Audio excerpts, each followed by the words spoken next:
Could you please tell me the real? 昨天，也就是11月17号，日本外务省亚洲与太平洋局局长金井正章紧急赶到北京。日本驻华记者闻讯之后就紧急赶到了首都国际机场，把金井正章团团围住，向他提问题。A lot of attention even in Shikoku.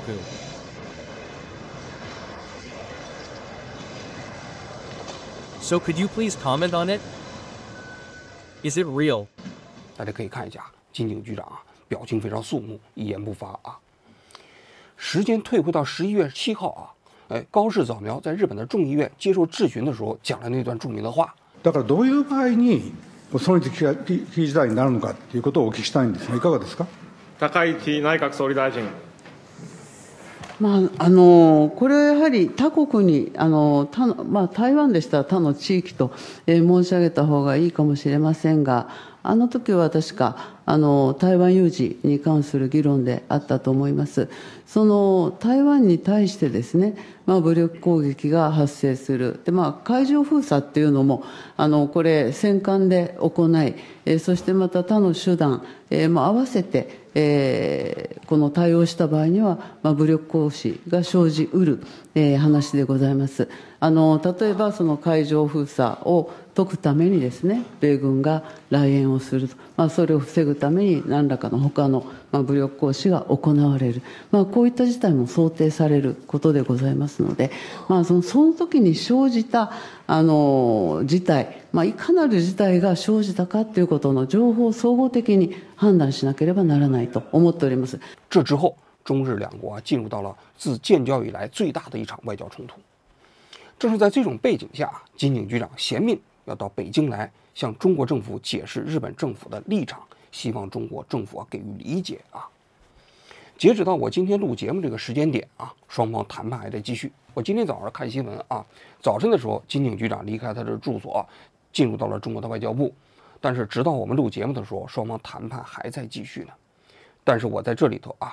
可以预言，金井局长这次的北京之行不会取得什么实质性的进展。具体为什么这么讲呢？等一会儿我们再分析。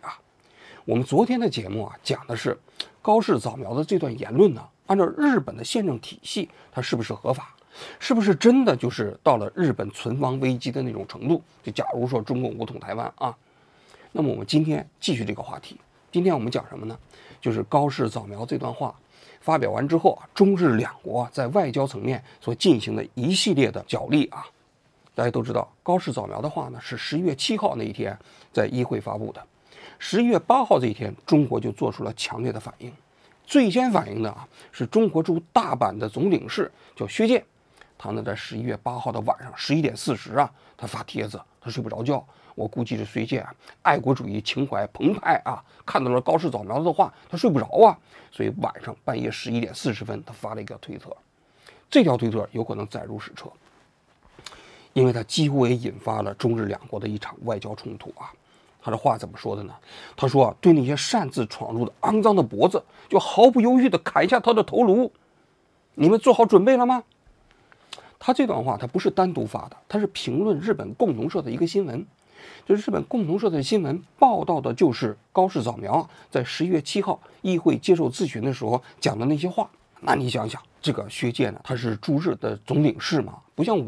我虽然在日本我平时都是用中文发推特。说实在的，日本人一般来说看不懂我发的推特嘛。但是这个薛健不一样薛健发的全是日语，而且薛健长期以来就被日本的政界认定为是战狼，所以他的这个推特很多人都盯着呢。他一发表完这个言论之后那日本国内的网民就不干了，炸了。你想想，薛健这句话可以从两个方面去理解。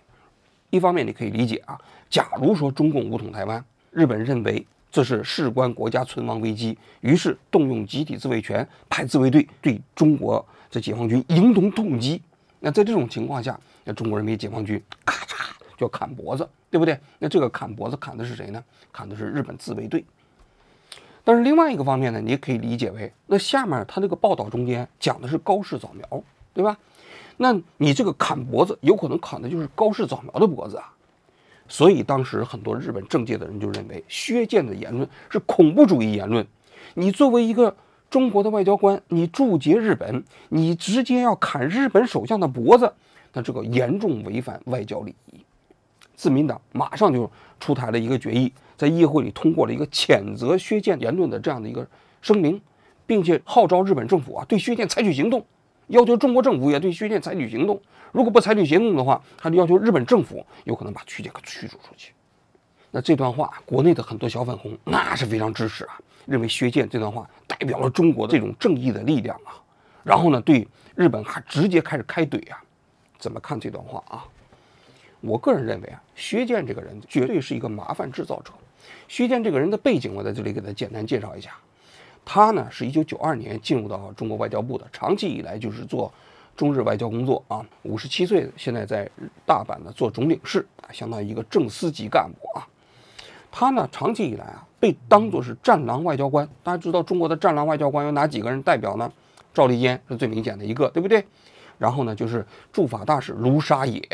然后紧接着就是薛舰，中国驻大阪总领事。这里头行政级别最低的是赵立坚，副司级，然后这个薛舰呢是正司级，卢沙野呢是副部级。过去3、4年的时间里头，这几个人表演可谓充分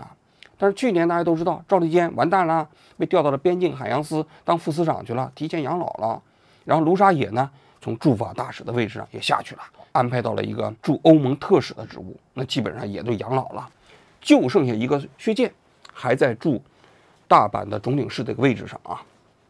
所以你看到了薛舰这个人长期以来他就喜欢在网上发言，而且发言的言论本身总是不太礼貌，就说话比较粗鲁，比较粗俗，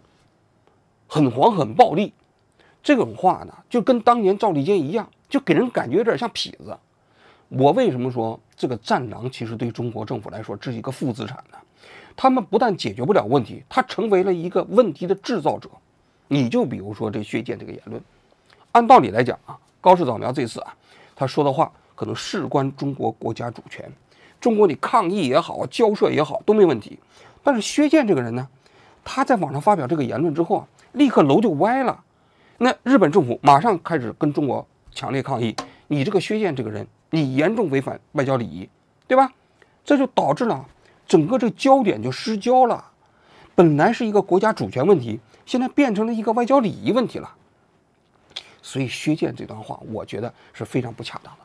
你可以抗议高市早苗的言论嘛，你可以指出高市早苗言论的不对嘛，但你没有必要采用这种半夜3更发非常粗俗的言论的这样的一种方式来表达中国政府的立场。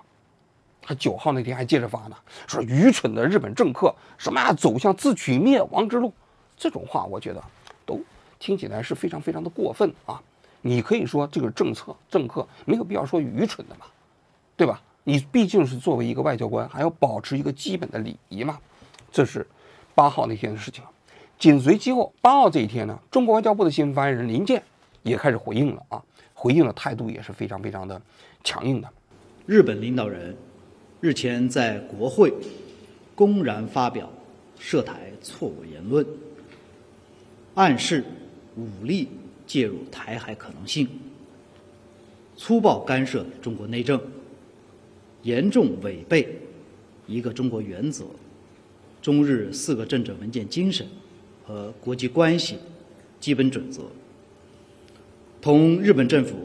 迄今所做的政治承诺严重不符，性质和影响极其恶劣。中方对此强烈不满，坚决反对，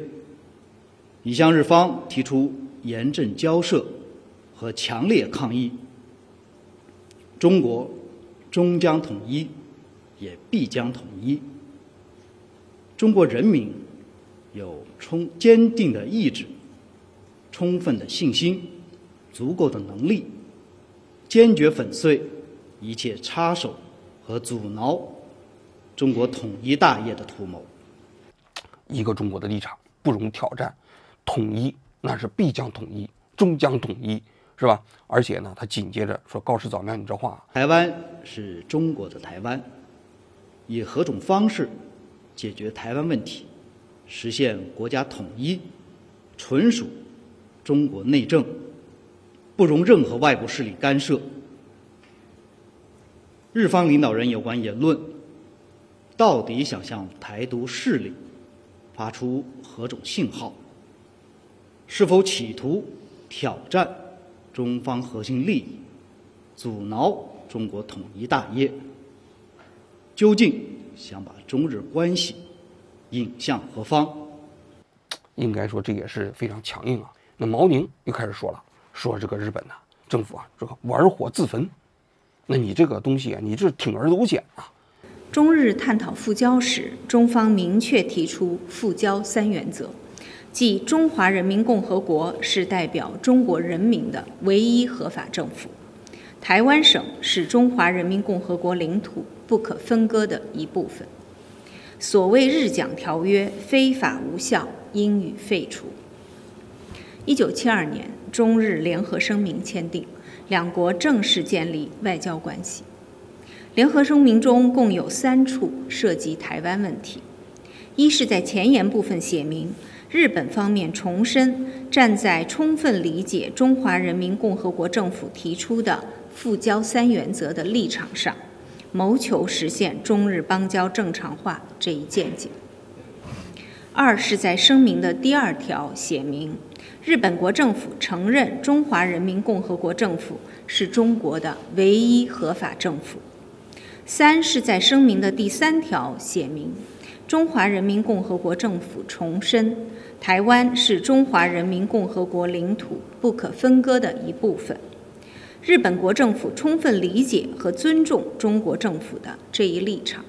并坚持遵循波茨坦公告第8条的立场。1978年，中日签订和平友好条约，明确指出，中日联合声明是两国间和平友好关系的基础。联合声明所表明的各项原则应予严格遵守。从法律上确认了联合声明的各项原则和内容，为中日关系确立了法律规范。1998年，双方发表中日关于建立致力于和平与发展的友好合作伙伴关系的联合宣言。日方承诺继续遵守日本在中日联合声明中表明的关于台湾问题的立场，重申中国只有一个。日本将继续只同台湾维持民间和地区性往来，由此排除了日本对台发展官方关系的法律空间。2008年，中日关于全面推进战略互惠关系的联合声明第5条明确规定，日方继续坚持在中日联合声明中就台湾问题表明的立场。上述是中日4个政治文件对台湾问题作出的明确规定，也是日本政府作出的郑重承诺，具有国际法效力，没有任何模糊曲解的空间。那你现在反过头来说，中国大陆要想统一台湾的时候，事关日本的国家存亡，那你从何而言呢？那日本这边呢，在10号这一天，这个高市早苗的言论呢，在国内也引起了非常大的反响。你比如说，石破茂就说，这个高市早苗的话不太合适，那是自民党的前首相啊。那当然还有其他的那些日本的前首相也说了，你比如说那鸠山由纪夫是吧？那他比较亲华，但是石破茂那是毕竟是自民党的，他也认为高市早苗的话不太妥当。所以在10号这一天，日本的众议院再次搞咨询，很多反对党的议员就要求高市早苗收回自己在7号的话。戦艦を使って武力の行使も伴うものであれば、これはどう考えても存立危機事態になり得るケースであると私は考えます。ここの部分なんです。先ほど申しましたように、総理として国会の中の発言です。全世界がこれを聞いていますという中でありますので、この機会に取り消す、あるいは撤回するというようなことをされた方がいいのではないかと思いますが、いかがでしょうか。高市内閣総理大臣。先日の私の答弁ですが、台湾海峡を巡る状況についてですね、情勢について、お尋ねもあって、さまざまな想定を述べたものでありますけれども、その上でどのような事態が存立危機事態に該当するかについては、実際に発生した事態の個別具体的な状況に即して、政府がすべての情報を総合的に判断すると、答弁してますので、従来の政府の立場を変えるものではないと考えております。大串さん。撤回や取り消しはされないということで、総理、よろしいですか。今一度確認させてください。非常に大きなことです。高市内閣総理大臣。今申し上げました政府の従来の見解に沿ったものでございますので、特に撤回、取り消しをするつもりはございません。その上で、今後ですね、反省点としましては、特定のケースを想定したことにつきまして、この場で明言することは慎もうと思っております。台湾海峡に関するご質問、その場合のにどうなのかというご質問ですから、あえてケースを挙げましたけれども、今後はそういったことは慎ませていただきます。但是随着高市早苗这番言论出台之后，那中国跟日本之间外交冲突就开始升级了。13号这一天，中国外交部就把日本驻华大使给紧急约见过去了，对日本表达了强烈抗议。那么反过头来呢，14号这一天呢，中国的驻日大使呢就紧急约见日本的外务省的这个官员，也对日本表达了强烈的抗议。那日本呢也反过头来约见中国的驻日大使对中国表达了强烈抗议日本抗议什么呢？抗议削减的言论。所以我为什么说削减这个言论的确是麻烦制造者呢？因为中国对日本抗议的是关于中国国家主权的问题，而日本对中国抗议的是中国一个外交官的外交礼仪问题。大家可以想象一下，这两个问题它对不对等？根本不对等因为你这主权问题事关中国的红线，那你这个薛建这个问题是个啥问题不值一提所以我就说这个薛建这个人呢，他真是成事不足败事有余，双方的调门就越拉越高与此同时，中国的这个国防部的新闻发言人也出来说了，他说，日本领导人涉台错误言论，粗暴干涉中国内政，严重违背一个中国原则、中日4个政治文件精神和国际关系基本准则，挑战战后国际秩序，向台独势力发出严重错误信号，性质影响十分恶劣，极不负责，极其危险。台湾问题纯属中国内政，不容任何外来干涉。今年是中国人民抗日战争暨世界反法西斯战争胜利80周年，也是台湾光复80周年。日方若不深刻汲取历史教训，胆敢铤而走险，甚至武力介入台海局势，必将在中国人民解放军的铜墙铁壁面前碰得头破血流，付出惨痛代价。而且人民日报也专门发表了一篇文章，大家知道人民日报有一个作家就是钟声，实际上相当于人民日报自己社论，他就讲的了，他说日本你要想重走军国主义的道路，你是自取灭亡。话是说的非常重，而且直接点名高市早苗，就讲这个高市早苗频繁参拜靖国神社，否定南京大屠抄，否定日本曾经侵略中国的历史，就是把高市早苗准备定到日本的历史的耻辱柱。当然我看日本的国内有一个新闻，人家把高市早苗当年在议会里头质询这村山富市的那个话给拿出来了。村山富市当时不是村山谈话吗？就承认日本是侵略嘛，要反省道歉高市早苗当时在议会里头咄咄逼人，说你凭什么？その当時お持ちじゃなかったということなんですが、総理大臣という地位にある人は50年前の政権の決定を断罪し、その決定による戦争を支えた納税者や党と命を捧げられた人々のしたことを過ちと決める権利があるとお考えでしょうか。この当時の日本のこの軍閥なり、そういう指導者のやってきたことについてはね、これは今から考えてみますとね、やっぱり大きな誤りを犯したんではないか。你可以看高市早苗当年，他确实这个观点比较右与此同时呢，中国的驻日本的大使馆在推特上也发表了一些言论，他就讲到了，说日本这次高市早苗不是讲国家存亡危机的那个事态吗？历史上918的时候，日本的报纸人就说了，这事关日本存亡危机。7.7事变的时候又说了，这也事关日本的存亡危机。淞沪会战的时候，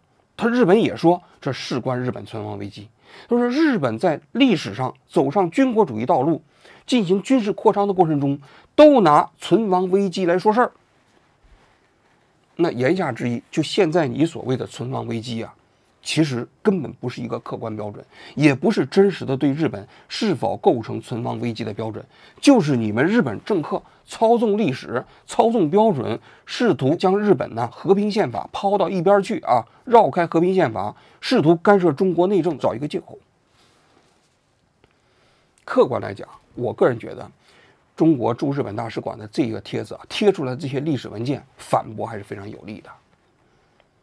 那你想想，那日本历史上那侵华的过程中间，他的确找的理由也是日本事关存亡危机。那我们事后看，他如果不侵华，就真的日本国家就不存在了吗？显然不是，对吧？确确实实是当时军国主义日本的军人，也包括日本的内阁发动的侵华战争嘛。所以，我昨天也分析了高市早苗的这段话，就算按照日本的标准，他也很难达到事关日本存亡的危机事态。这是中日两国啊在外交层面所进行的一系列的角力啊，紧随其后，那中方就开始逐渐放大招了。什么大招呢？中国有3艘军舰穿过日本的大隅海峡，进入到了太平洋。这3艘军舰啊，有一艘是055，有一艘是054A， 还有一艘补给舰。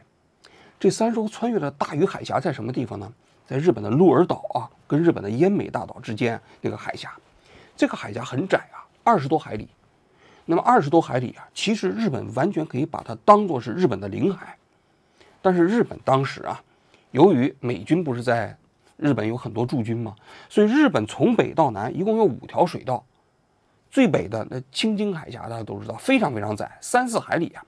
所以日本呢就把自己的领海的范围就局限在了3海里。正常的领海不是12海里嘛？但是为了让这些水道变成国际水道，方便美军的通行，所以日本把这5个海峡全部列为国际通道，这大隅海峡是其中之一。就在11月这一天，中国3艘军舰从这个东海进入到了太平洋。实际上这3艘军舰啊是没有什么到太平洋的具体的任务，他们到太平洋转了一圈之后，又穿回大隅海峡，又回到了东海。所以你就知道了，这个行为啊显然是一个宣示性的这个巡航。言下之意就是我中国的军舰就开到了你日本的大隅海峡了。大隅海峡，你想想，这么近，离这个日本列岛这么近，你这个肉眼都能看见，那不就是示威吗？是吧？不光如此啊，16号这一天，中国的海警船啊4艘直接进入到了钓鱼岛的领海。钓鱼岛的领海啊，中国这过去的10年啊，把自己的海警船啊逐渐完备起来啊，慢慢的已经进入到了常态化，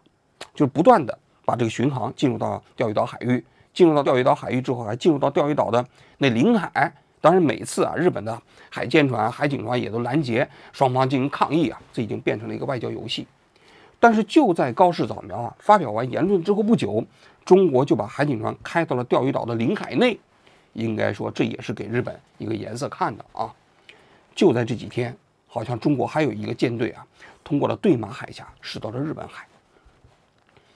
然后在11月16号这一天，中国还发布了一个通知，从11月17号到11月19号，在黄海，中国的海军呢要搞实弹射击演习。这黄海啊，虽然不是直接对准日本的，但是在这个区域内搞这个实弹射击演习啊，给人感觉也是直接针对日本的，就是耀武扬威嘛，就秀肌肉嘛。所以等等中国在军事层面的这些问题啊，应该说在过去中国跟日本所发生的外交冲突中间，这是第一次，就直接跟日本秀肌肉，过去从来没有过。了不起海监船呐，海监船到那个钓鱼岛那种转一转，给人感觉还有些理由嘛，从来没动用过军舰。你比如说什么 U 型所啊，包括日本的福岛核废水事件啊，中国从来没有动用过军事力量向日本秀肌肉，但这是头一次。为什么？这里头啊，我觉得有2个因素。第一个呢，就是中国的军队就是向日本来表示，我现在实际上有能力在军事上啊牵制你，就算跟日本打起来，我也不怕。你看到了吗？我就是把军舰直接拉到你们日本的大门口了，这是第一。第二，其实就表明啊，事关中国的国家主权，中国是绝对不会后退半步的，哪怕是在这个过程中间要发生战争，而且这场战争有可能日本介入，那么中国军队呢，我现在也要表明这个决心。所以军方介入这一点啊，就表明这两层含义啊，这是第二个层面。第三个层次啊，紧接着中国的外交部就开始说了啊，说日本最近啊，针对中国人的攻击行为比较多，所以风险比较高，就建议中国游客啊就不要去日本去旅行了。这是11月15号的事情啊。那紧接着中国的那些航空公司那心领神会啊，从11月6号就开始宣布了，说去日本的机票可以免费退，可以免费改，号召大家不要去了啊。我看到日本的记者啊，在中国的外交部的例行会议上就在那问中国的新闻发言人啊，日本国内针对中国人的犯罪发生的频率比较高，你能讲点具体的这个事件吗？实际上日本很快外务省就做统计了啊，说过去半年以来，针对中国人的犯罪行为不但没有增加，还减少了。所以言下之意就是中国你是在搞事情。其实日本对中国的这个旅游啊非常友好，你现在其实就以这个借口，你不想让中国人到日本旅游了。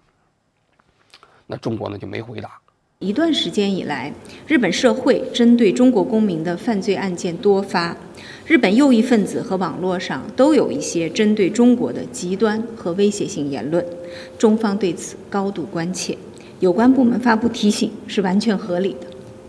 紧接着，不光是旅游，还说了留学的事情大家也要慎重，也少到日本去留学，就希望能够把民间到日本的这个口子也开始收紧了。这个对日本影响还是蛮大的。大家都知道，从1月份到9月份，中国对日本的旅游呢，一共有748万游客到日本去旅游啊。不光是第一名，就第二名是韩国，韩国大概只有600万呢，那比韩国要多不少啊。但最重要的是，就是中国的这些游客在日本的购买力比较强，人均消费24万日元。中国人嘛，到日本买嘛，喜欢日货嘛，买那药妆店的那些东西啊。那么整个今年上半年啊，就是1到9月份呢，就中国游客在日本一共花了多少钱呢？花了5800亿日元。那韩国的那比起来，那好像只有2000亿啊，那断崖式领先啊。所以中国游客如果不去日本旅行，那对日本影响还是蛮大的。因为现在日本的旅游业占整个日本的 GDP 大概是8%。假如说中国游客都不去了，那你想想这8%中间可能差不多有4%就都没了。那这个对日本的影响是非常非常大的，所以中国现在采用这种方式，就希望在经济上也对日本施加影响。那日本的人家外务省这边就说了啊，官方长官就讲了，说中日之间有分歧啊，政府之间啊，别影响到民间交往。最好这是政治是政治，经济是经济嘛，言下之意啊。但是中国不行啊，中国呢政治就是经济，经济就是政治嘛。但是高市早苗这段话啊，其实现在在日本国内啊，应该说他这个民意支持度还比较高。高市早苗上台之后，就在最近发表完对中国这项言论之后啊，他的民意支持度还更高了呢。我看都达到了80%左右啊。而且高市早苗强硬的不撤回他的言论呢，包括日本的外务大臣接受采访的时候也说，跟过去的日本历届政府的立场没有什么区别，所以不存在撤回问题。包括日本的那个国防大臣小泉面对反对党议员提问的时候也说的这个意思啊。大口さん。小泉大臣にね、お尋ねしたいと思うんですけれども、金曜日、質疑後にも、記者さんの囲みに応じて答弁されてますね。小泉総理防衛大臣は、今、高市総理が言われたような、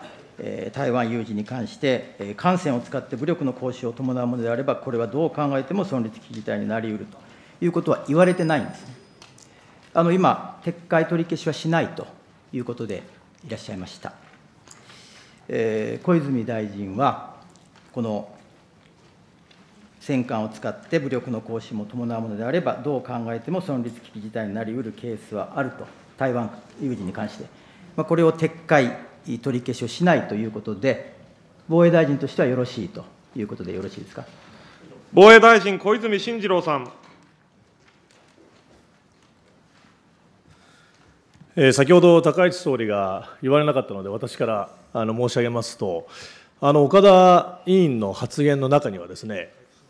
高市総理の総裁選時の発言を引いて、委員は議論をされました。その発言は、今年の総裁選の発言ではありません。去年の総裁選の発言であります。で、私も同じ候補者でしたので、高市総理含め、我々候補者がそれを問われた場面にいました。で、私の記憶が確かであれば、あれはテレビ番組の中で、個別具体的なケースを挙げて、これは存立危機事態になりうるかどうかというのを各候補者に見解を問うような番組の作られ方をされておりました。こういった中で、その中での議論を引いてですね、一部を引いて、この今のご指摘を受けるというのは、私は妥当ではないというふうに思っています。いずれにしても、総理が申し上げていることは、個別具体的なケースを挙げるのではなくて、最終的に政府として、すべての情報を駆使しながら総合的な判断をする、このことは、総理は先週末も言われております。それにつきます。他说：“我们只是假定了一种最坏的情况，这有什么问题呢？跟日本过去的立场没什么区别啊。所以你可以看到了吗？高市内阁啊，现在针对这个问题，它基本上是这么一个立场。之所以说事关国家存亡危机啊，动用集体自卫权，这只是一种假设性状态，并不表明日本真的就要介入。甚至我看这两天还有人说了，说高市早苗在回答那个冈田克也的那个质询的时候啊，全程过程中都没提台湾。”所以指的都不是台湾，你们就是反对党，你给高市首相啊下套，搞诱导式提问，你看引发这么多外交危机吧。所以你看反对党啊没安好心，这整个中日之间的外交冲突大概就是这样的。日本现在的立场基本上是什么呢？就是在政策上比较坚决，就是不收回；那态度上比较克制，就是对中国也没有采取什么报复性措施。除了抗议削减愚蠢的言论之外，没有其他的措施。所以我为什么说削减是成事不足败事有余呢？假如没有削减这个话啊，我都不知道日本政府还能抗议什么，没什么可抗议的了，对不对？那接下来我就来分析一下这个金井局长啊，在北京这次的交涉啊，为什么说他很难有一个实质性的突破呢？首先第一点，金井只是一个局长，层级低了一点。他这次到北京只能见中国的亚洲司的司长，那么中国的外交部长，我个人认为啊不会见他，因为金井现在来中国来说明情况啊，中国如果是外交部长跟他见面，那显得不对等嘛。那么日本如果只要派官方长官到中国来，那么中国现在外交部长是王毅嘛，是政治局委员嘛，所以才跟日本的这个外交等级相匹配。你金井作为一个局长，那外交部的这个部长绝对不会召见他的，所以呢，中方现在其实诉求也非常清晰，就是要求这个高市早苗来收回自己的言论。但是日本政府啊，现在很难立刻收回啊。假如说高市早苗要收回的话，那他可能也面临国内对他现在最近的支持啊，那马上会大跌啊。因为现在很多日本国内之所以支持高市早苗，是因为他表现的跟中国政府立场比较强硬。敢跟中国硬干呢，怼呀！那你现在要收回的话，那支持他那些人，那不就失望了吗？所以高市早苗不会收回这个言论的。那假如说高市早苗不会收回这个言论，你金井局长到北京再解释，你说日本政府的立场跟过去没有什么区别，中国会接受吗？显然不会啊。更重要的是啊，高市早苗的这番话，应该说是在全世界范围内第一个国家。首先表明，中共如果武力统一台湾，他有可能出兵干涉。第一个，美国都没有说过，美国过去都是含含糊糊的啊，我们希望这个海峡两岸啊和平解决，具体将来怎么弄，我们不挑战，我们也不希望发生战争。最近这两天，大家都知道台湾那个 AIT 是吧？去见那个国民党的主席郑丽文啊，反复强调也是这个意思啊，而还是明确来说呢，我们反对任何一方单方面改变现状等等。美国从来没有说过，只要中共武统台湾，美国立刻出兵，没说过嘛。所以日本是头一个。那日本头一个表达这个意思，中共必须要把这个言论呢给打消掉。如果你不打消掉，那形成骨牌效应呢。那日本表态完了之后，澳大利亚也说了，如果中共武统台湾，那么我们澳大利亚绝对不会坐视不管。韩国呢？韩国是如果中国武统台湾，那么韩国一定会加入民主大联合，跟中国对着干，那不就完蛋了吗？对不对？所以中共必须要采取一切手段围堵高市早苗这个言论。那现在高市早苗的政府啊，他又不会放弃这个言论，不会收回这个言论，所以暂时之间中日之间的这个外交是不会有解的。金井到北京再怎么解释，中国政府也不会接受。那么紧随其后，那就看高市早苗啊，有可能会执政多长时间了。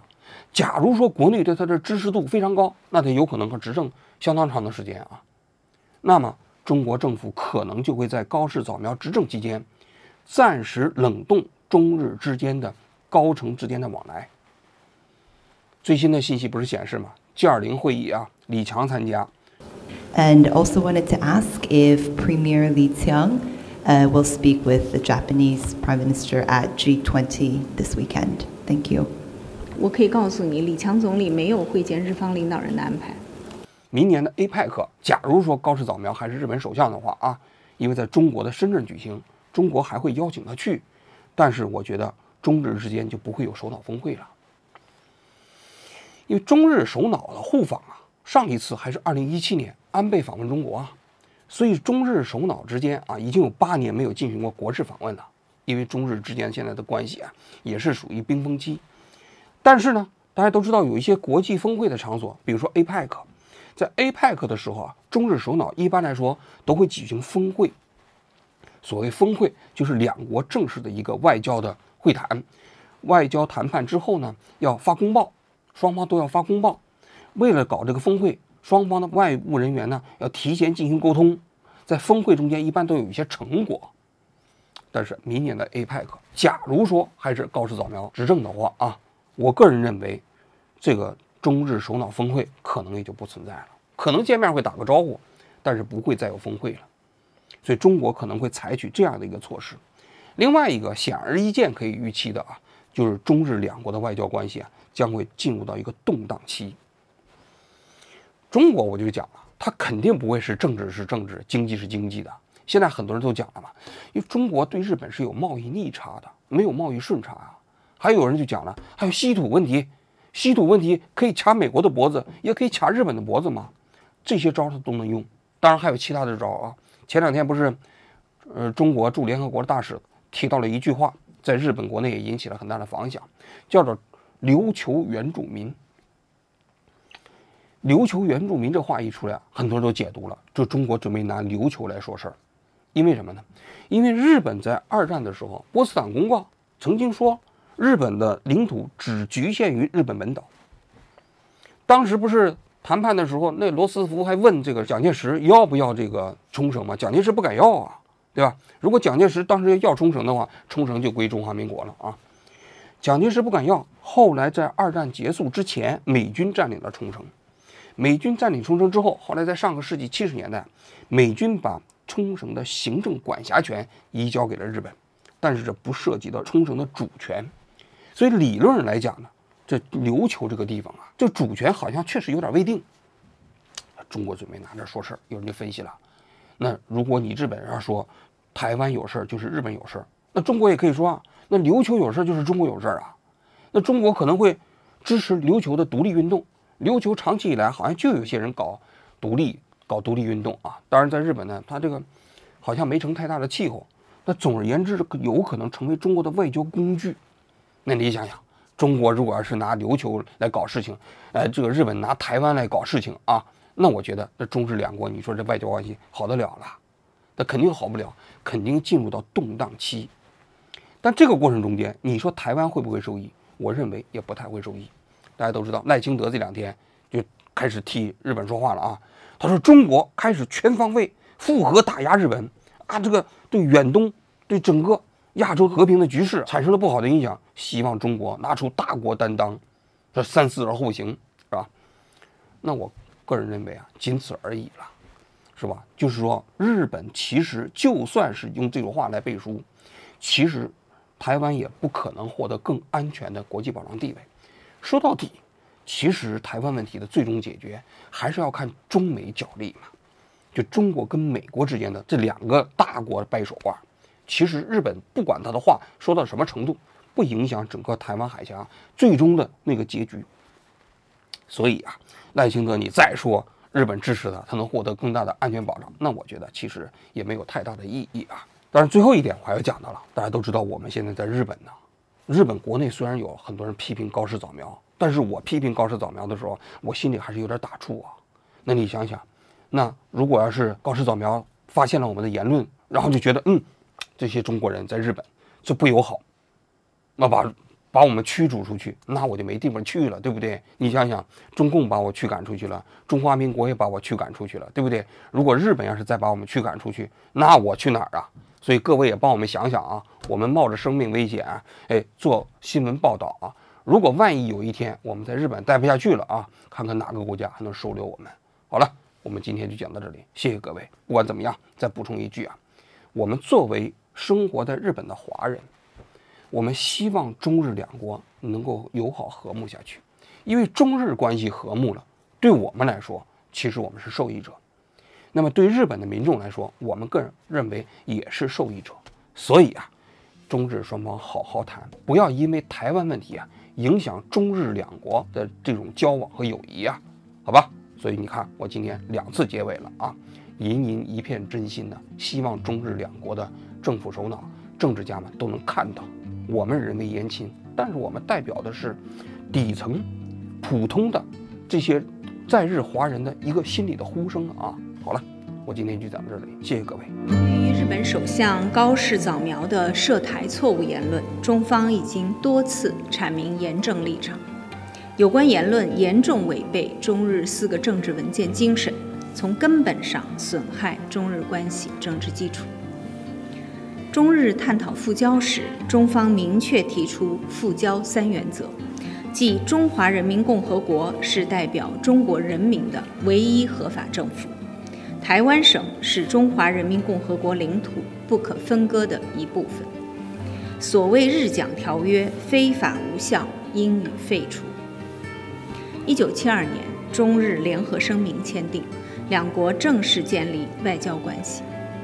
联合声明中共有3处涉及台湾问题：一是在前言部分写明，日本方面重申站在充分理解中华人民共和国政府提出的复交3原则的立场上，谋求实现中日邦交正常化这一见解；二是在声明的第2条写明，日本国政府承认中华人民共和国政府是中国的唯一合法政府；三是在声明的第3条写明，中华人民共和国政府重申，台湾是中华人民共和国领土不可分割的一部分。日本国政府充分理解和尊重中国政府的这一立场，并坚持遵循波茨坦公告第8条的立场。1978年，中日签订和平友好条约，明确指出中日联合声明是两国间和平友好关系的基础，联合声明所表明的各项原则应予严格遵守。从法律上确认了联合声明的各项原则和内容，